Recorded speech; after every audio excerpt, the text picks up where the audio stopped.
Assalamualaikum warahmatullahi wabarakatuh. Kami dari kelompok 4 akan mempresentasikan hasil tugas kami, yaitu mata kuliah Ekonomi Wilayah Kota dengan saya sendiri Andini Putri Antartika, terkait pengertian ilmu ekonomi wilayah dan kota.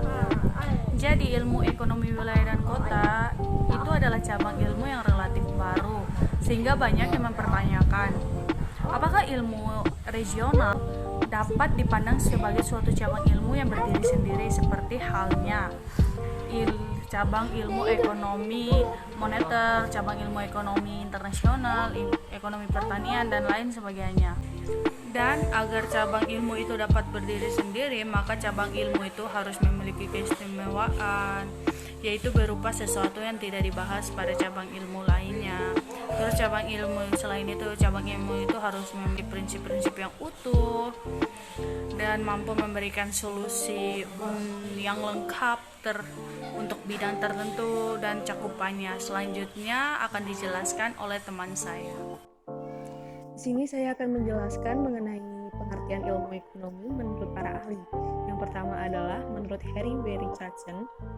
Menurutnya, ilmu ekonomi regional merupakan ilmu yang membahas tentang teori yang bersifat homogen dan membahas wilayah nodal, di mana sebagian besar materinya dicakup dalam teori lokasi. Yang kedua adalah menurut Edgar M. Hoover.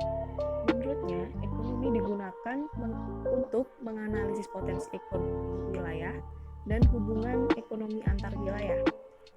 Dan yang ketiga adalah menurut Avrum B. David. Menurutnya, ilmu ekonomi merupakan ilmu yang umumnya masuk dalam teori ekonomi makro seperti teori nilai tambah dan analisis input-output, yang kemudian dilanjutkan dengan teori yang khusus dikembangkan dalam ilmu regional seperti analisis shift share dan basis ekspor.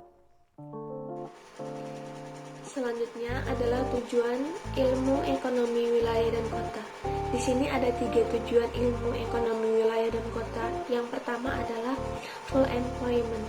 Menciptakan full employment atau setidaknya pengangguran menjadi permasalahan pokok bagi pemerintah pusat ataupun daerah. Yang kedua adalah economic growth. Adanya economic growth selain diharapkan dapat menciptakan lapangan pekerjaan bagi angkatan kerja, juga diharapkan dapat meningkatkan pendapatan masyarakat. Dan yang ketiga adalah price stability atau harga stabil. Terciptanya harga stabil yaitu untuk menciptakan rasa aman dan nyaman bagi masyarakat. Selanjutnya yaitu manfaat ilmu ekonomi wilayah dan kota. Jadi, ilmu ekonomi wilayah dan kota itu mempunyai 2 manfaat. Yang pertama, manfaat makro, dan yang kedua, manfaat mikro. Manfaat makro ini berkaitan tentang bagaimana pemerintah pusat dapat menggunakannya untuk mempercepat laju pertumbuhan ekonomi di keseluruhan wilayah.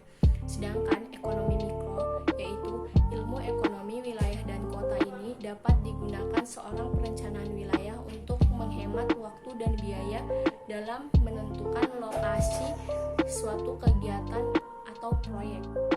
Baik, di sini saya akan menjelaskan terkait permasalahan pokok di dalam ilmu ekonomi wilayah dan kota. Yang pertama yaitu what. What yaitu barang apa yang harus diproduksi. Hal ini terkait dengan permintaan dan penawaran yang ada di dalam masyarakat. Yang kedua yaitu how. How itu bagaimana atau oleh siapa barang tersebut diproduksi. Hal ini berkaitan dengan pilihan teknologi untuk menghasilkan barang tersebut dan apakah ada pengaturan dalam pembagian peran tersebut. Yang ketiga yaitu who. Who adalah untuk siapa atau bagaimana pembagian hasil dari kegiatan memproduksi barang tersebut. Hal ini berkaitan dengan pengaturan sistem balas jasa, sistem perpajakan, subsidi, bantuan, fakir miskin, dan lain-lain. Selanjutnya adalah solusi ekonomi wilayah dan kota. Yang pertama adalah percepatan infrastruktur. Percepatan infrastruktur artinya mendorong percepatan infrastruktur akan mendukung timbulnya sektor-sektor ekonomi baru.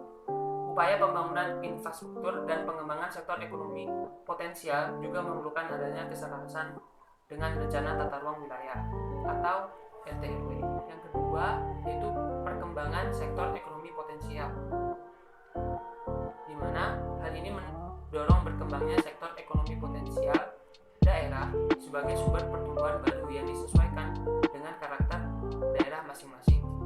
Berikutnya saya meneruskan dari Saudara Azam, yaitu perkembangan sektor industri. Perkembangan sektor industri mendorong berkembangnya sektor industri berdaya saing tinggi. Selain pengembangan infrastruktur fisik juga dilakukan upaya sebagai berikut. Meningkatkan kapasitas SDM, itu adalah hal yang sangat penting. Yang kedua, meningkatkan skala ekonomi dan kapasitas industri kecil dan juga menengah.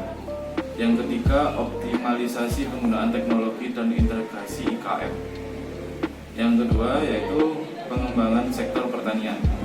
Difokuskan pada upaya meningkatkan nilai tambah hasil produksi pertanian.